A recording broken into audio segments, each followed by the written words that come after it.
All right, we're live. Welcome to Dive into World Building. I'm very excited to be back after a couple of weeks off.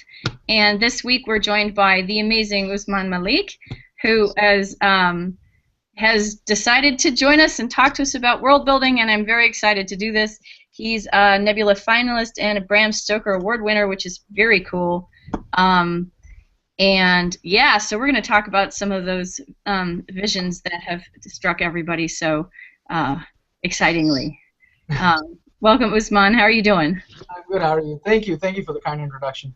Oh no, I mean, it's my pleasure. I have read two of your stories, and definitely was very impressed by both of them in terms of just, yeah, there's something about it, like somebody who has a really interesting, potent, different kind of vision. So yeah, I don't know if you want to talk specifically about the stories to start with, or whether you would rather start with more general world building topics. What are you in the mood for? I'm up for anything. I'm pretty easy go. We can talk about whatever you want. Which story have you guys read, or you've not read that you would like me to talk about, or? Well, so let's talk about the vaporization enthalpy of a peculiar Pakistani family. Okay. Go ahead. Yeah, no, you go ahead, actually. Well, I mean, it's a strange story. I had the idea for that story when I was actually en route to Clarion West, when I was in the plane, actually, en route to Seattle. And I was just wondering, because I'm kind of a cheat. I'm not really a science fiction writer, am I? I'm mostly more comfortable with horror. That's my home ground. Mm. And when I got into Clarion, which I did not expect to get in at all. But when I did, I was like, well, I mean, everyone is going to know way more than me, so I need to do something sciencey. And I had never attempted anything sciencey before, so I was like, okay, well, what could I do that might be different, that people would not have seen? So this weird idea about this, this state of matter thing that came to my mind, it kind of, struck me as interesting. So when I was there, I talked to Elizabeth Hand, and John Clute and Elizabeth Hand were our first week instructors. And I asked John, I was like, John, you've probably read everything on science fiction in the universe, so have you ever read a story that uses this kind of motif? And he said, no, he hadn't. Then I asked Liz to confirm, and she said, no, she hadn't. So I was like, okay, then I'm going to do it. And I was always fascinated by the idea about, I mean, the story is kind of about, people, nations, countries under pressure. And I think that's how chaos usually erupts. I mean, that's actually one of the most commonly used motifs in horror fiction, that you take people to a point of no return and you squeeze them till they do something that either breaks them or makes them. That's one of the ways we do it. Mm-hmm. So that story with the idea of matter being compressed, or people being pressured so much that they're changing states, and how societies change, that kind of stuck in my mind. Coming back to the topic, which is more world building, I don't do a lot of secondary world building. Mm-hmm. I have done it in a couple of stories, and I have actually not even submitted them yet because I don't like them.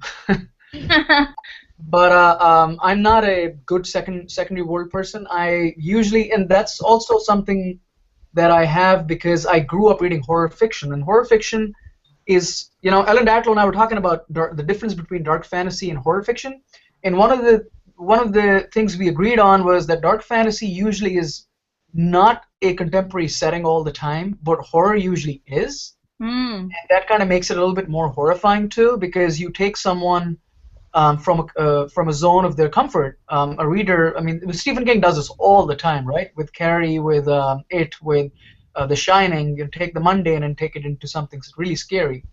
And so that's what I think I grew up reading a lot of that, and that's what most attracts me. That's what most scares me. I'm not scared about secondary world fantasy scared me, but not as much as real life. And so that's where my world building focus usually is. Yeah. Do you guys have any questions, or am I just ranting? No, you're not ranting. We're just going to kind of interact in a, I have plenty of questions. I've got them all lined up here. I'm taking notes. This is because I write reports after the fact so that people who weren't able to be in the hangout with us can read up on what we talked about. So Yeah, so don't worry about that. Um, yeah, no, I'm really actually quite fascinated by what you say there. I've always considered world building to be something that is inherent. I mean, I think it's more interesting word than setting.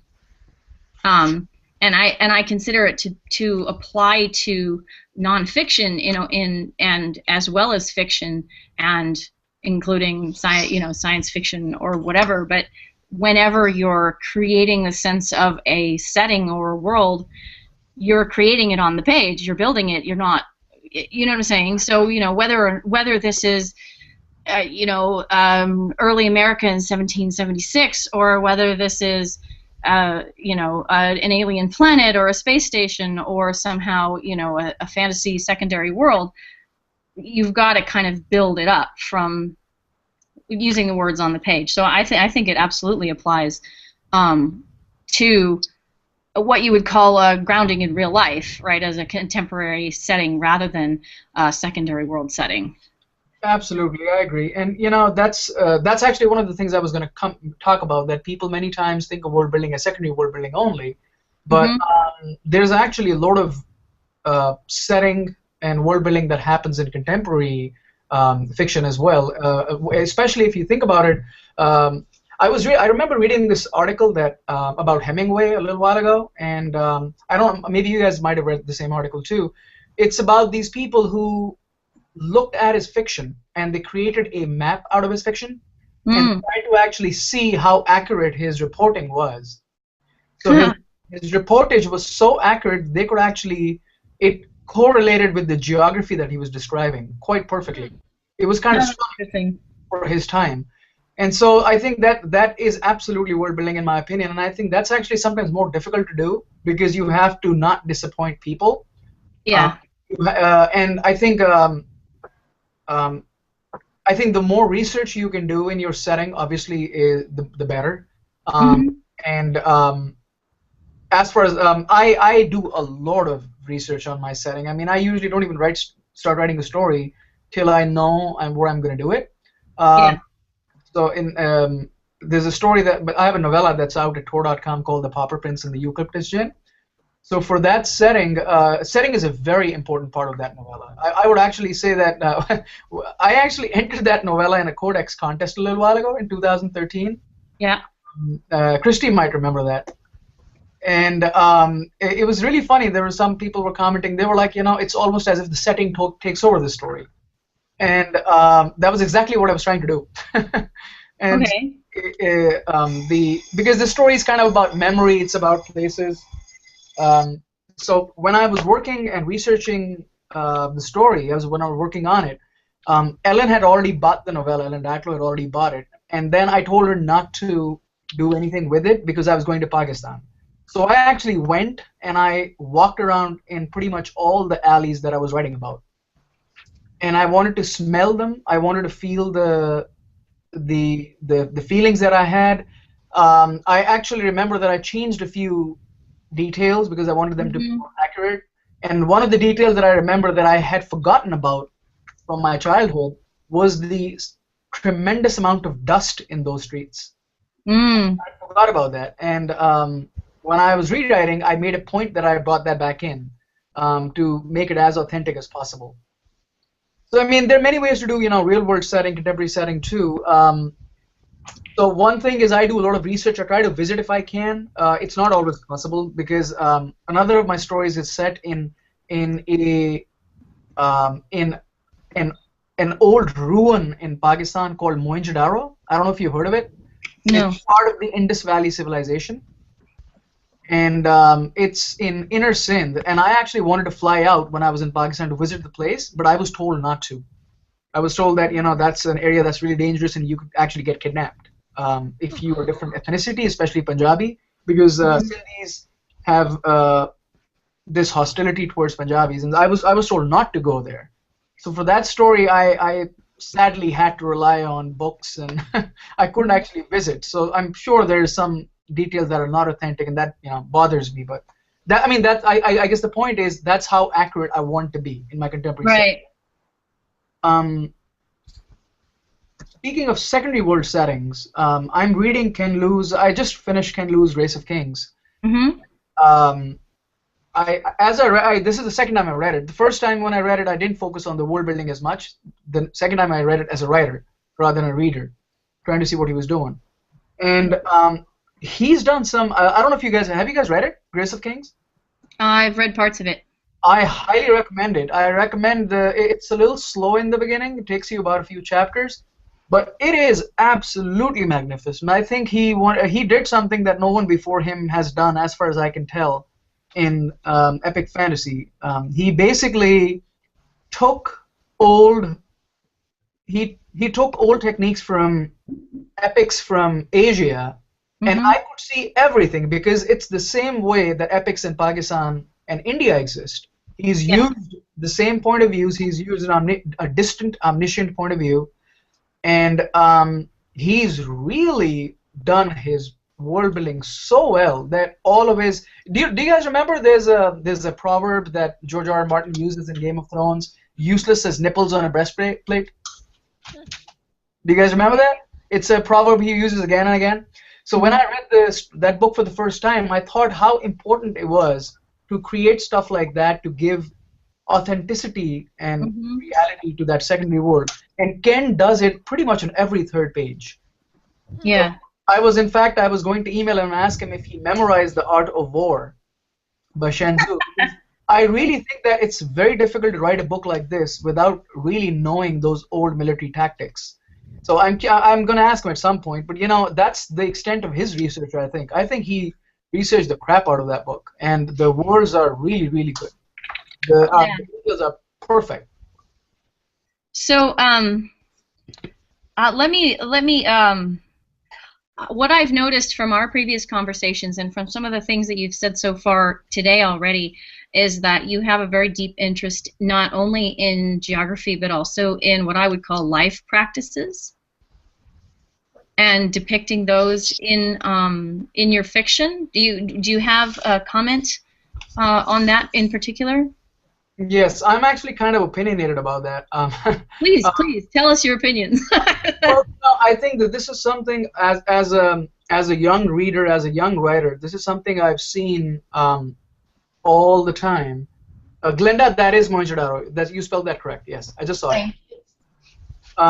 So I think one of the things that I've been thinking about, and I think I instinctively knew before, because see, I have no background in literature. I've never, except McLaren was my first and only detailed course or whatever in writing. Before that, I'd done a couple of conferences maybe, but I've never taken a class. I've never been to college for literature. I think the last English class I took was when I was 16. So what was your background in originally? Academically speaking. I'm in health sciences. Oh, cool. So I have a very different, I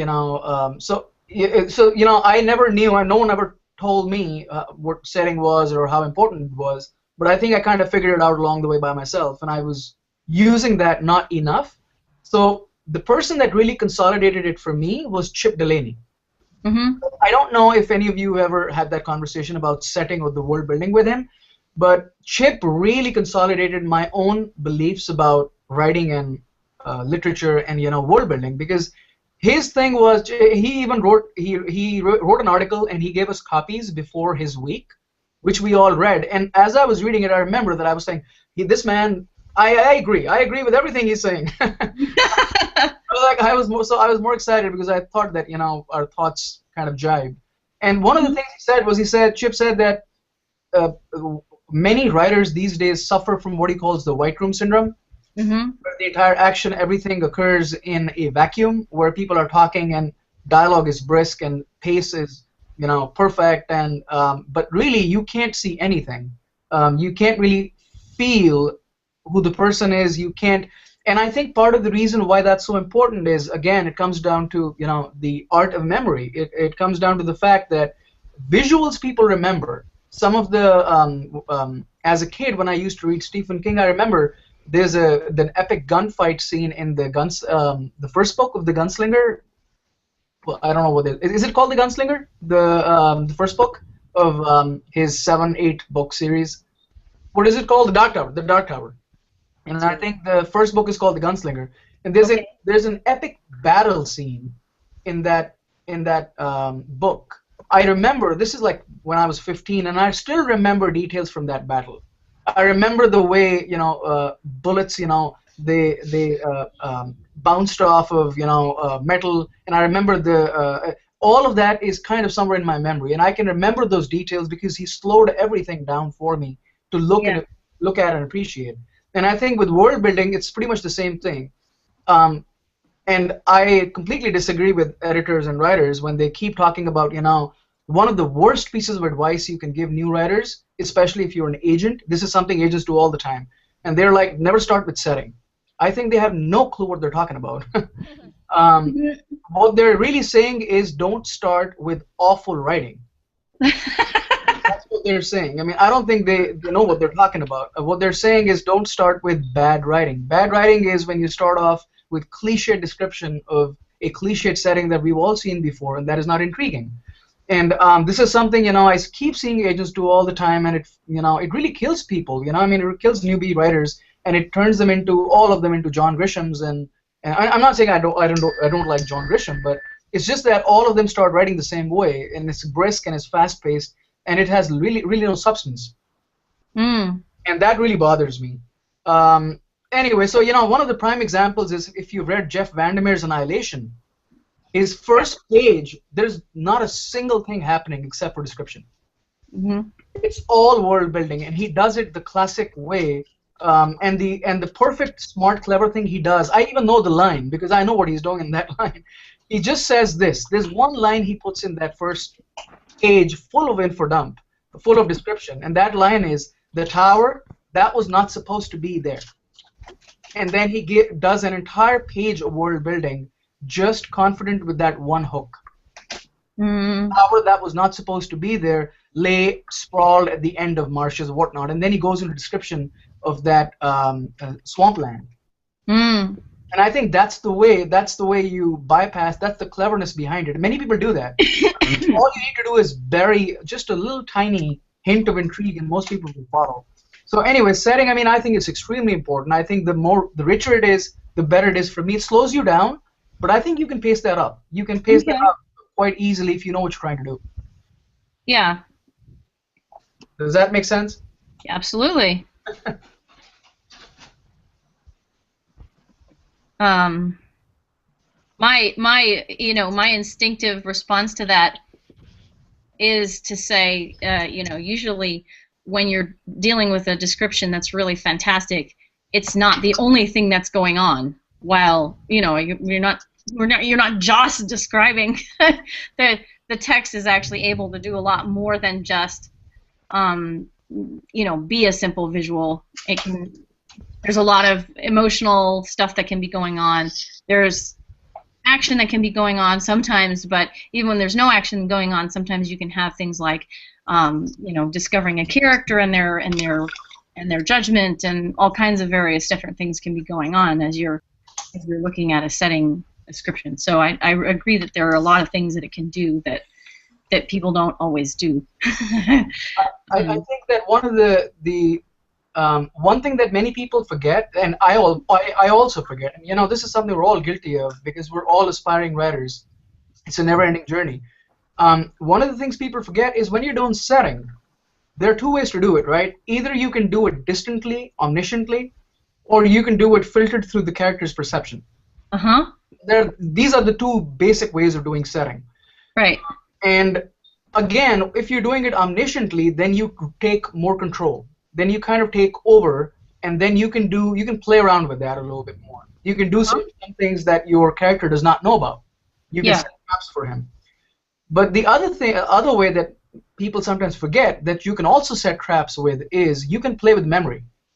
And so if you're filtering a setting through someone's consciousness, so if your character is looking at something and he's seeing different things, you can trap him by using confabulations. You can, because whenever for example, in Pauper Prince, when I was writing parts of the story, in one scene in the beginning, the feel of the entire section is completely different from when my character actually goes back and visits his hometown. Uh-huh. So what he remembers from his childhood is much more dreamlike than the reality. Uh-huh. And so many people commented on that, and they said, your tone is so different in these two sections. And I wanted to tell them, I said that's deliberate, because the first one is actually there's memory associated with that description, and he is remembering all this through a lens of longing, if you will.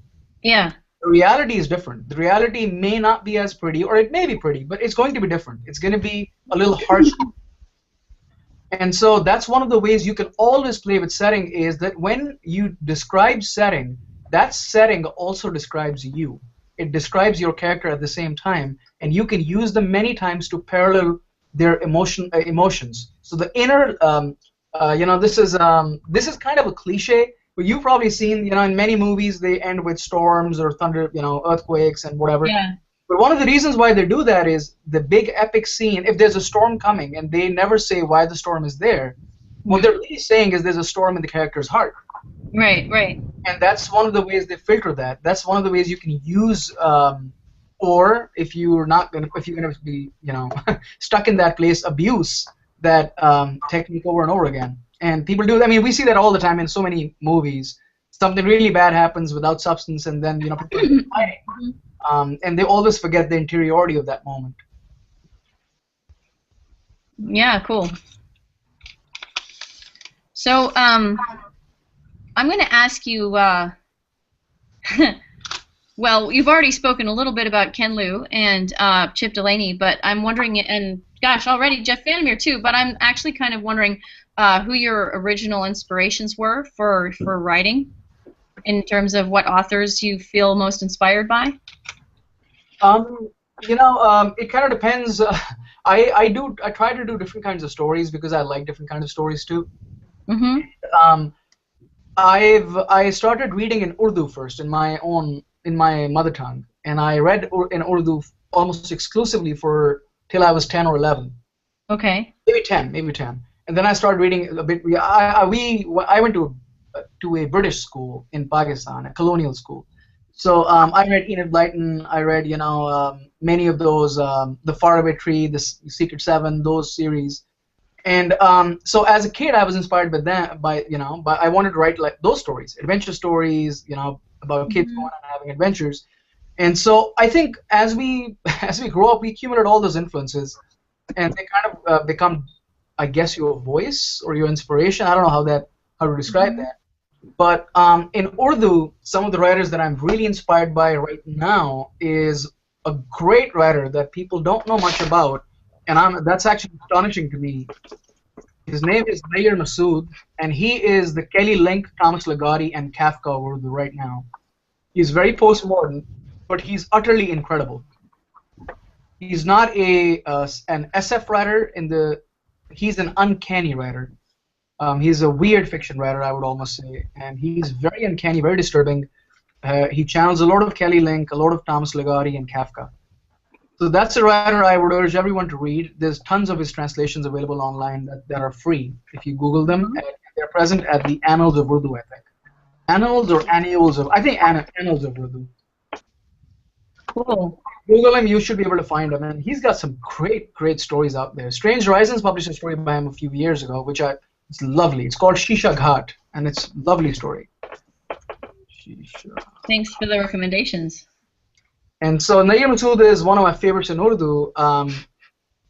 And in English, in SF, hands down, Ted Chiang is my biggest inspiration. There's no question about it. I mean, if I had not discovered Ted Chiang's work, I would probably not be even attempting to write SF at all. He kind of, opened my mind to what SF could really do. Before that, because I also read Arthur C. Clarke, Asimov, and Star Trek. I thought SF was all Star Trek and robots for a while. Yeah, yeah. And after discovering Ted's work and discovering, then I fell in love with it all over again, and I started reading more people, and now I love it. But Ted, I mean, if anyone here has not read Ted Chiang, I mean, you really, really should. Yeah. Cool. In fantasy, Kelly Link, I'm obsessed with her right now. I get obsessed with people's work, and I keep trying to read them over and over again to learn the techniques and try to break them a little bit. So Kelly Link right now, I think in horror, Laird Barron is a great writer to study. Don Langan is a good one. I don't know if you guys like horror at all, but Sarah Langan has some great stuff out there. Sarah Langan has some love one, and obviously, has anyone heard of Thomas Ligotti? Yes. Yeah. Oh my god, so much, so Thomas much. Ligotti is probably one of the most important writers of horror right now, and I would say he's a far superior writer to H.P. Lovecraft, and probably a way superior writer to most horror writers out there. He's a genre all his own. I mean, he really should. You know, the Library of America is collecting his stories now with Jeff Vandermeer introducing it. Oh. So Thomas Ligotti is absolutely must if you like horror. Who else in English? I really like some of Ken Liu's work. I think he's done some really wonderful stuff. Who else? Jeff Vandermeer, I like some of his stuff. I really like Malik. And inspired by these days, I don't know. I mean, I'm all over the map. That's great. Shirley Jackson, I love Shirley Jackson's work. I don't know. No, that's great. Wow, that's that's amazing. It's fun to see that you read really widely and take your ideas from all kinds of places. So that's fantastic. You know, I've noticed that you have a lot of well, let's see, references to poetry. And I'm wondering what role poetry plays in your writing. I actually forgot about that when you talked about influences. You know, I was immersed in Urdu and Farsi poetry as a kid, and in there's a tradition, and I'm sure the tradition in English is probably also there, maybe not that much, but in Pakistan and India, and in many of those countries, in Iran, there's a tradition of memorizing huge chunks of poetry. And as a kid, I memorized, you know, I would say about maybe, we would memorize like 20 pages of a poem from cover to cover, and I could recite it by, you know, without looking at it. So poetry, I was heavily immersed in it, and that's right. Christy makes a good point. And I think that we used to do that. We don't do that much anymore, but I think it's a very useful exercise, actually, to be honest with you. I think that it kind of gives you a sense of rhythm in your prose. It also lets you experiment with sentence structure. So you can, instead of doing something like, you know, for example, you know, there's a story by Joyce Carol Oates, where you come in, where are you? I think it's where are you coming from? Where have you gone? Am I saying that title right? Yes. It's a very poetic title. It's a very poetic title, and it's a very memorable title. And I think Oates is heavily immersed in poetry as well, and her lyricism derives from poetry so much. Similarly, if you read Laird Barron, he was a poet before he turned to prose writing. Okay. I think he even used to edit a poetry journal, I believe. So for me, poetry is extremely important. I do read a lot of it. I translate. It's not academic. I do it for my own pleasure. I translate quite a bit into English, and I try to experiment with that translation. And my obsession is usually with mystic poetry, with Sufi poetry, and I've studied many of those guys in their original languages, in Urdu and Farsi. Not that much in Arabic, but I know about Farsi and Urdu. So that is something oh, thank you. Thanks, Christy.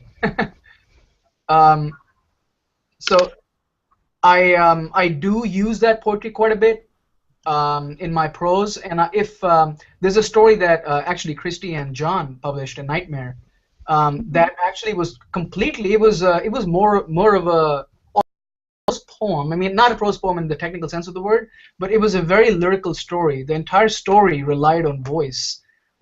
Less story and more voice, and it's about poetry. It's a kind of a ghost story about love, or a love story about a ghost. So I mean, you can read it either way.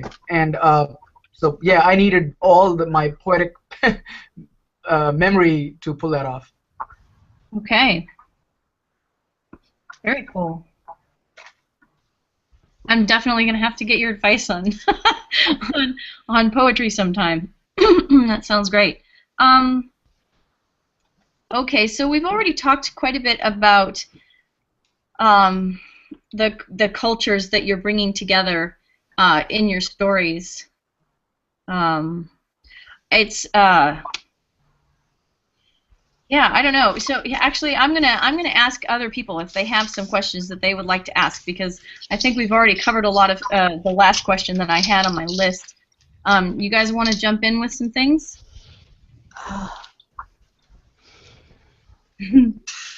Okay, I'll bite. So you were talking about poetry, and I was wondering if you had written any, or if you went through sort of that writerly phase in high school where everyone sort of writes poetry and is very, you know, precious about it. If you had gone through that. It's like one of those awkward phases I think a lot of writers have. I think it's impossible to become a writer without that awkward phase. Yes, I've indeed gone through that awkward phase where I experimented with different things. So you know, I did that. I did that in Urdu. In fact, like I said, you know, I was heavily immersed in Urdu, and that was actually my Urdu poetry was my forte for quite a while. I didn't read English poetry till later on, and so I read it so much, and I'm kind of an obsessive about the stuff I do, that when I was in, I think, grade 8 or 7, we used to write these compositions, right, in Urdu, that you would say, okay, write an essay about whatever, I don't know, politics or whatever. So, and then you were supposed, in Urdu, I don't know about English, but in Urdu, you're supposed to quote verses to support your argument. And if the better you can do, the more you can do it, the better, the more marks you can get. So while I was good at memorizing the poetry that I liked, I was not good at remembering and connecting that poetry with my essay. So what I started doing was I would just compose my own couplets, and I would write them on the spot, and they would be totally stupid sometimes. But they are my teacher's bit. they never asked me, and all I needed to say was, as the poet says. They would totally buy it. Yeah, I did. I wrote in Urdu, and then, you know, I tried it English as well. I've actually sold a few poems in English, which, you know, I mean, they're very amateurish efforts, and it's not serious stuff at all. But I got $5.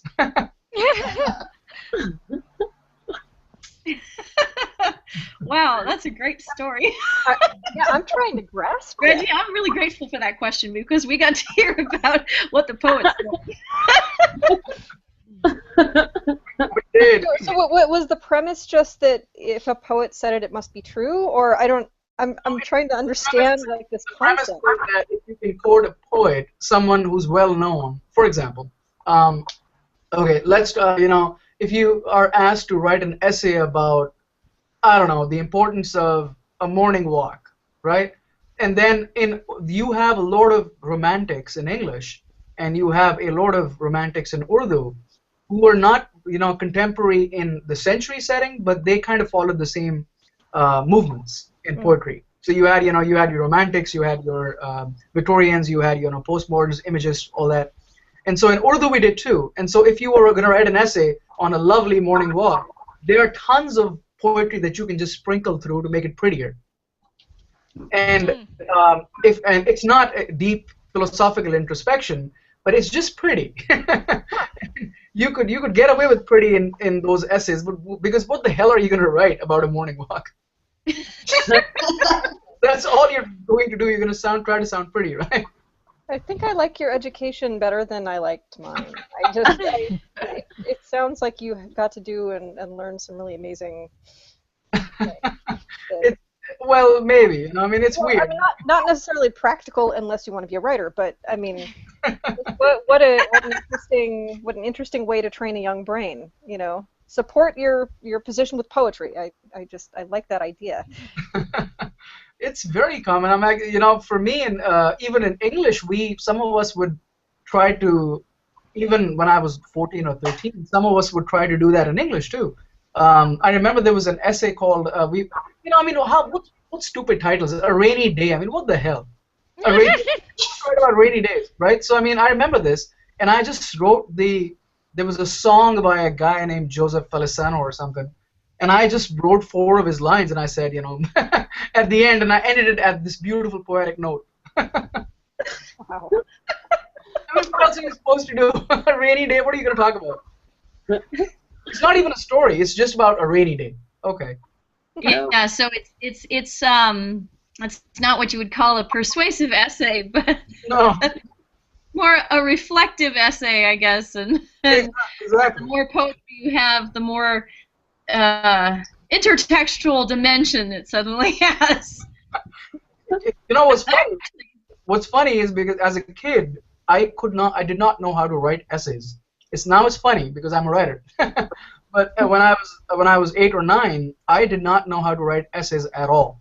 So my mom would just make me memorize them and regurgitate them. Wow. I memorized essays. I had a good memory, and I actually still remember some of them. Oh my gosh. I remember half of those essays. Wow. So we have a weird education system. I do not recommend it. No, I mean, I think in a way it ties back to this idea of the importance of daily cultural practices, because this is, here we are talking about, we start off with the phrase essay writing, and that means something very specific to somebody who's come up through the American educational system.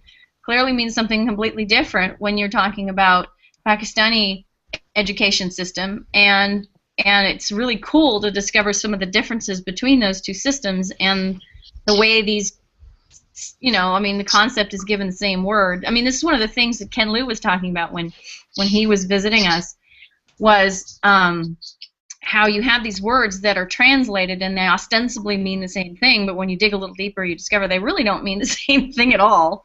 Yep. And so, yeah, I think that's really a wonderful opportunity that you've given us to get below the surface on the word essay. And it's great to hear the connection with the poetry. Yeah, I love that, as the poet said. We don't have to mention which poet. You don't have to say it, They'll just buy it. Very cool. Very cool. Yeah. So I'm noticing that most of your work, published work at this point, is short stories. Are you interested in writing novel length, or are you going to be? What do your plans look like at this point? So I started writing in 2012 professionally. Started seriously writing in 2012, and I actually started with a novel. So okay. I did write a novel. I wrote about 2 drafts, and it was 150K. It's big first novel, because my ideas, they were big ideas when I started off, and I did not have the skill to pull them off. So I did start with a novel, and I think I work better at longer lengths than short fiction, which is why most of my stories are about 7,500 words on average, and I do novellas more. Yeah. I am hoping to return to that novel eventually, because I think it is a commercial premise, and it is something I think that I can sell, probably. It's just a matter of making it decent. So I hear you. I totally hear you on that. I don't want to put something out there that I don't like. Absolutely. So I have a skeleton in hand. I just gotta really work it out. So maybe in a couple of years or so. I'm not in a hurry. I'm taking my time. Yeah. Well, that's great. I think a lot of writers have that novel that they kind of had to work out of their system early on, and then some people just move on from there and do other things, and some people actually keep it close to their hearts and let it kind of ripen in its own time, and then later great things can happen with it. So it'll be very interesting to see when that starts to work for you. I'm hoping that I have a few life things that are in the going on, and that's one of the reasons why I'm not able to focus on the novel writing that much. So I'm kind of just I am so busy with my day life, in my day job life, that I actually have only planned to do 2 more short stories for the rest of the year, totally. I mean, I'm not going to even try to do more than that. And if I can pull those 2 off, I'll be a very happy man. And maybe next year I can start working on a novel. Well, I'm sure everybody's going to be thrilled to see what you have, what you're coming out of your idea hopper in the next year. So that's great.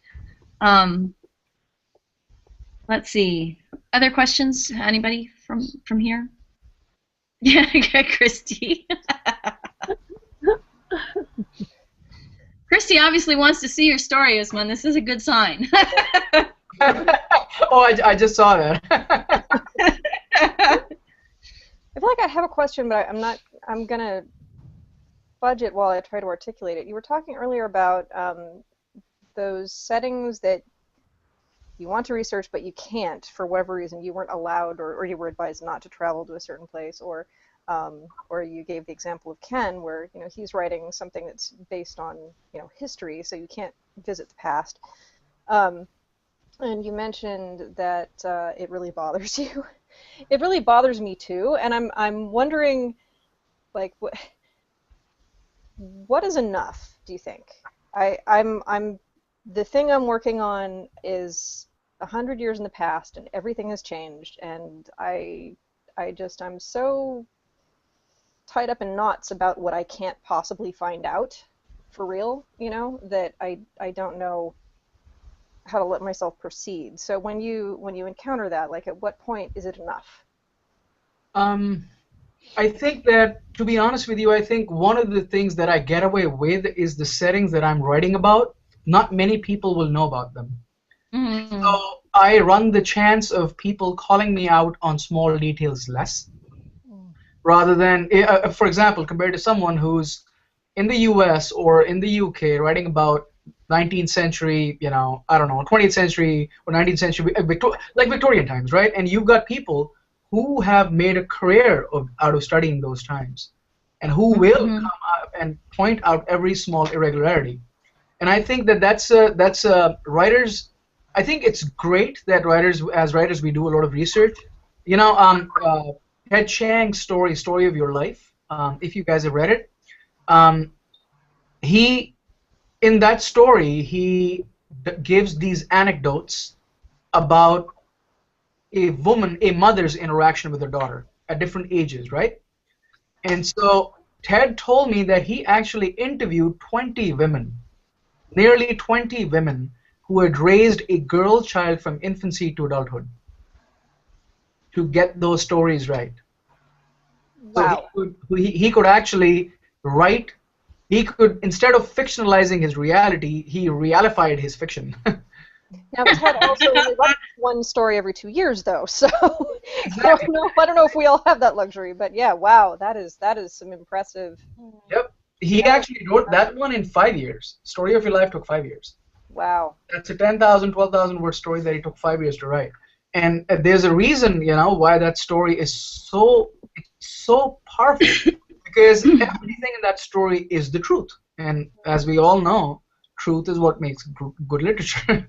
So, I mean, it is really true. I mean, all those stories that he puts in there are in some way true. They happen to someone out there, to a mother and her kid. And there's a beautiful, beautiful scene in that story where he talks about memory and time, where he says a kid who's screaming for milk in the crib remembers no past, remembers no future. All he wants is the milk in the present.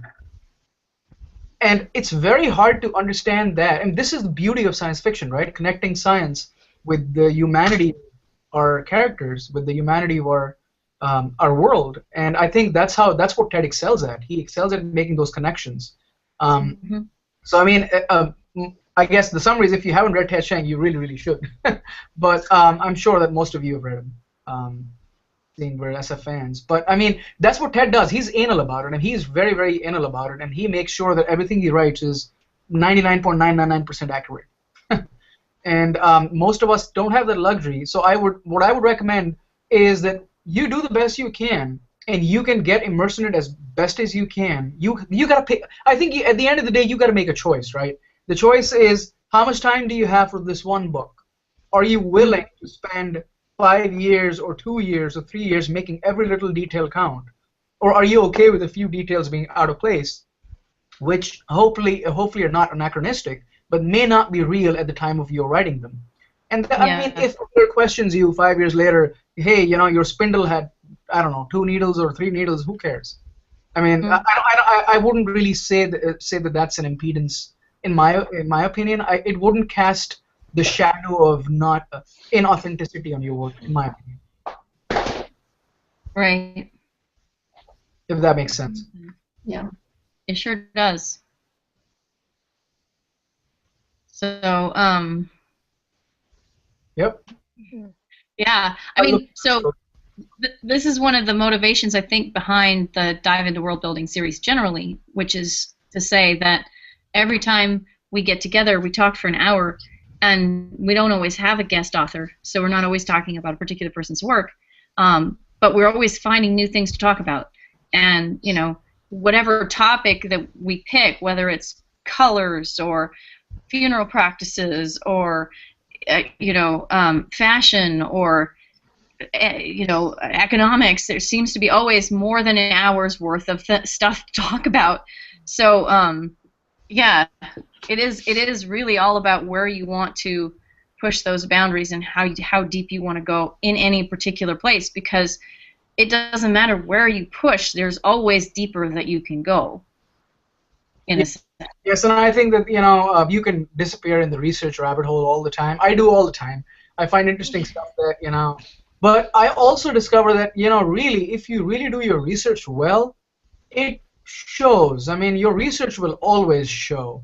And I almost always overwrite. The novella that Ellen bought for Tor.com was originally 27,000 words, and she made me trim it down to 21. I lost like 6,000 words. That's how much. That's an entire short story, and I had overwritten it by that much. And when she first read it, and she said, I really like it, but I think it could be trimmed. So I trimmed it. She made me do it 3 times before she bought it. Oh, wow. After she bought it, then I did it another 2 times because I wanted to. So, I mean, that's how much it took. About 20 to 25 passes for that novella to see the light of day.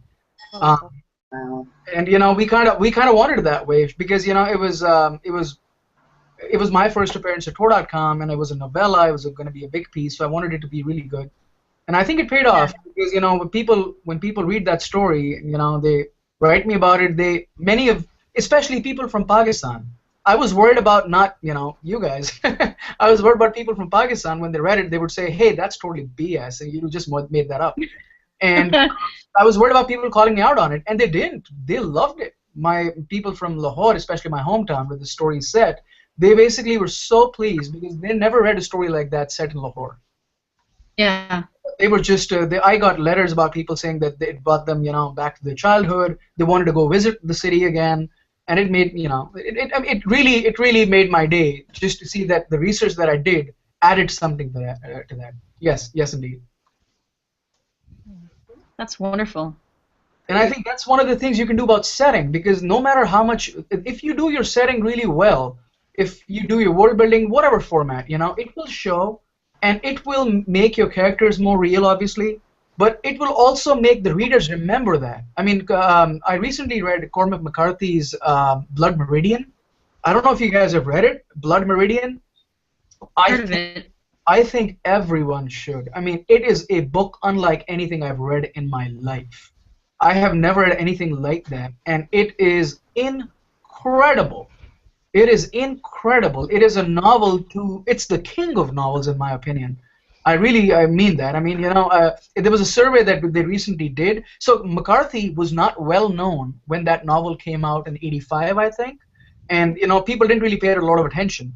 And after his All the Pretty Horses came out in 1991-92, people started paying attention to his previous work.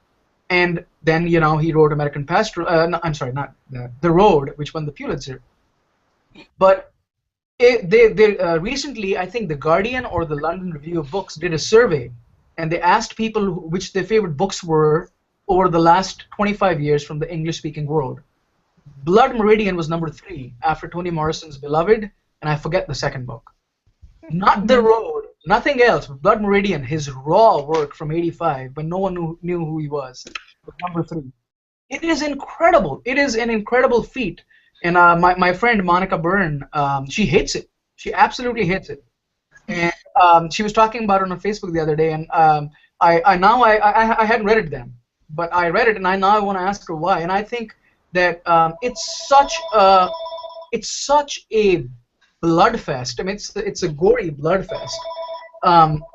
The book, and I think that she just couldn't relate with it, but it is incredible. I mean, if you read it, I don't know, I mean, how to even describe it. Laird Barron says it's the best book he's ever read, and I can see why. It's not the best book I've ever read. I think I like other books better, but it's definitely one of my top 5. And I mean, I really recommend everyone should read this book. I'm going to write the name down. I got it written down too. Mr. Ollie did it for me. That's great. All right. Well, so again, it's the power of world building, because his history is so accurate. It is so good. The dialogue is so perfect. The clothes, not even the clothes, even the smells, the way the clouds move in that landscape, the way blood spurts out of a beheading. And think about that. The details he worked on. There's a scene where a guy gets beheaded, and he actually did research on how blood might spurt out if you behead someone that quick. It is incredible. I just literally stopped there in awe of how much work he had done. Wow. Incredible. I mean, I think that's why world building and setting is so. I mean, it's about authenticity. It's about the tone. Setting is really everything. I mean, people say character is everything, which is fine, but you can do character without setting, and sometimes not very good. I think setting really adds to character quite a bit, and people underestimate that. Anyway, as you can see, I'm opinionated about setting. That's wonderful. Well, actually, we're right at the end of our hour. So, any last thoughts, questions that people have? I could keep him here for hours, so I'm just gonna. True. This could be a sort of a sit-down thing where we just go on and on and on. Yeah, I always so often when I get to the end of one of these sessions, I go, I wish we could have a few more hours. But hopefully, we'll all meet up together at some convention at some point and actually be able to have a drink together or eat dinner together. And boy, that would be a really great thing, because there's obviously a lot more to talk about. I look forward. Hopefully, you never know. We might cross paths. It would be great. So, thank you so much, Usman, for coming and joining us and for telling us all about your work and your ideas. It's been fabulous. Let's see. Next week. Next week we should be able to meet on a Wednesday at 3, I believe, which is our regular time. And I don't think we have a scheduled topic yet. However, oh well, anyway, what I will do is I've forgotten what I wrote down, but that's okay. What we'll do is I will be in touch via Twitter and the usual channels to talk about possible topics and possibly suggest topics for next week. Okay? Thank you, everybody, for coming. I'm going to stop the broadcast. Thank you. Thank you for having me.